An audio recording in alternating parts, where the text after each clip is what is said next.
Bonjour les amis, c'est Emmanuel M de vivre, de la survie à la vie. Et on va faire une petite vidéo pour apprendre à vivre tout court. Voilà, je vais vous donner mes petits apprentissages, moi ce que j'apprends au fur et à mesure de ma vie. Donc, j'ai appris, mais ça je le savais quand même depuis assez longtemps, que nous sommes tous des égaux sur pattes. Oui, tous sans exception.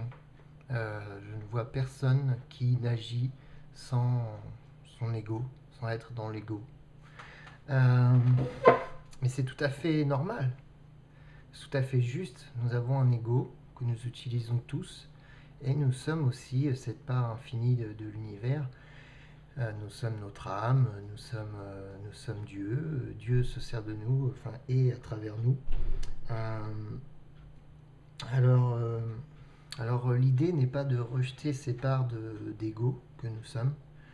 Et justement, c'est là la clé, la clé pour avancer. Mais alors, avant de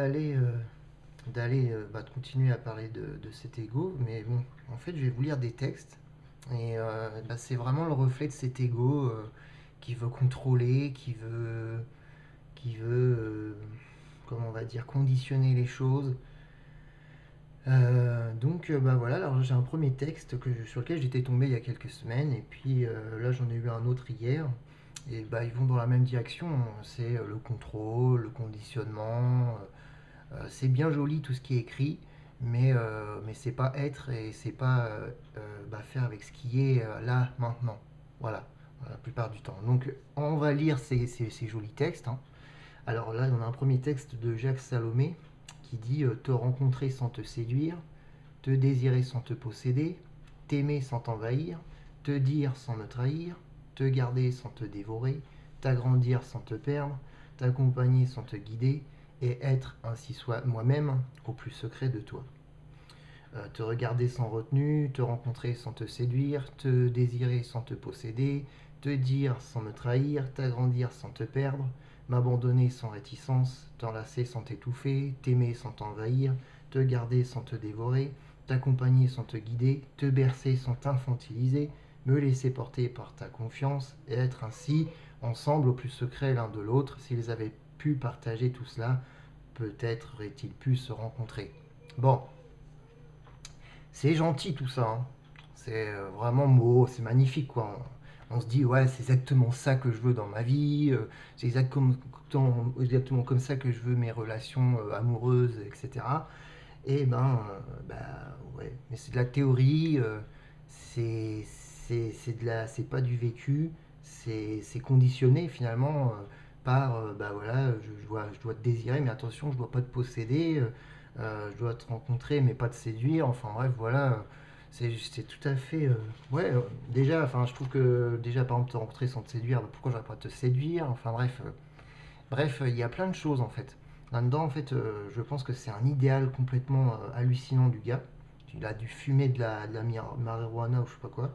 Mais le gars, en fait, il a pas vécu quoi. Enfin, je veux dire, dans la vraie vie, ça n'existe pas. Euh, En fait, la seule chose qui existe, c'est se recentrer sur soi, dans cet espace de paix régulièrement, et d'être en contact de cette paix intérieure le plus souvent possible, et si possible 24-24, 7-7-7, hein, il faut vraiment s'entraîner à l'être. Et, c'est juste faire face à ce qui est là devant toi. Moi, j'ai eu des situations dans ma vie, comme hier, où j'étais face à l'ego, en fait, mon ego et l'ego de l'autre. On est sans cesse dans des combats de coq, quoi, dans de l'ego, en fait. Et en fait, moi j'ai raison de faire ceci, j'ai raison de dire cela, j'ai raison de faire du marketing, parce que hier c'était le sujet, c'était le marketing. Et bah ouais, j'avais raison de faire du marketing pour moi. Je voulais expliquer que c'était pas que un mot, enfin bref, etc. Puis bon, la personne en face de moi, elle avait son avis, le marketing, tout le monde n'en a pas forcément besoin, tatati tatata. Enfin bref, tout le monde va prêcher pour sa paroisse. Et mais c'est normal, quoi, quelque part. Et c'est l'ego. Donc en fait, il faut bien faire avec ça. Donc après, évidemment, de plus en plus, plus on avance dans notre cheminement, bah moins cet ego normalement intervient. Il va toujours intervenir, mais il va intervenir, mais nous serons, il y aura toujours de l'ego. Nous serons aussi dans un pas de recul vers l'intérieur, aller voir pourquoi moi je tiens par exemple à avoir raison, pourquoi, pourquoi je me mets en opposition, pourquoi je réagis de manière émotionnelle, pourquoi j'aime pas qu'on fasse ceci ou cela, qu'on dise ceci ou cela de voilà.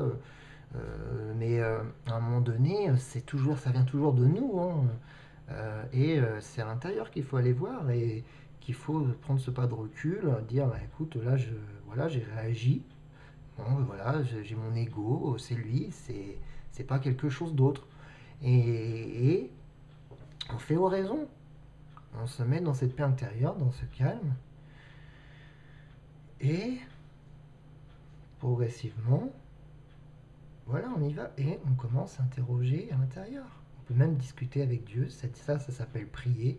Donc on a le droit de prier plusieurs fois par jour si nécessaire. On a le droit de faire oraison, on a le droit d'écouter et de prier. Les deux sont importants. Et, et on attend les réponses. Et les réponses, elles arrivent au fur et à mesure du temps. Et ça sera nos expériences de vie, nos rencontres qui vont faire qu'on va avoir une solution. On est déjà dans la guérison. Si on a conscience que c'est bien notre ego qui est en train d'agir à chaque instant, et que c'est pas notre être ou Dieu à travers nous. Voilà. Parce que bon, notre âme, moi je l'ai appris il n'y a pas longtemps, ça m'a parlé tout de suite, c'est que notre âme, elle n'est pas pure, absolue, tu vas pas être l'incarnation, même si c'était l'incarnation de ton âme, elle n'est pas pure à 100%, quoi. Elle est pleine de mémoire de tes vies passées et de tes vies actuelles. Donc, eh ben, il faut laisser Dieu rentrer là-dedans, l'amour, et que transformer tout ça. Donc, pour transformer tout ça, eh ben, à un moment, il faut prendre conscience de certaines choses. Il faut aussi accepter, consentir à vivre ce qui est là maintenant en face de nous, à être et à prendre conscience, vivre et être, et ne pas fuir, ne pas rester en paix, ne pas chercher à faire la guerre avec tout ce qui est en face de nous, et puis pas rester dans cet état en fait. Il faut vraiment revenir dans cet état de paix intérieure, chaque fois. Là, je vais vous lire un autre texte que j'ai lu aussi, et qui m'a aussi fait dire, bah, c'est pareil, c'est conditionné. Alors, le lâcher-prise, c'est avoir suffisamment confiance en ce que nous sommes pour ne pas nous épuiser à avoir raison à tout prix. Bon, jusque-là, oui, je suis OK avec ça. Après, ben, c'est ne pas chercher à être cru ou compris, mais même ceux même ceux que l'on aime, même de ceux que l'on aime, pardon. C'est ne pas exiger de résultats de nous ou des autres. C'est de ne rien attendre. Bah, là, pareil. En fait, on ne sait pas ce qu'on va faire comme expérience pour aller nettoyer nos mémoires, tout ce qui entrave l'amour, pourrait bien circuler beaucoup plus nettement en nous, en fait. Donc, on ne sait pas ce qui peut arriver comme expérience. Donc, ok, on va lâcher prise, euh, mais euh, euh, on peut chercher à être cru ou compris dans notre expérience. On peut même chercher à être compris et aimé de ceux que l'on aime, de tous ceux qui nous entourent et qu'on aime. On peut aussi exiger des résultats. On peut aussi de nous-mêmes et des autres. Et on peut aussi attendre des choses des autres et de nous-mêmes.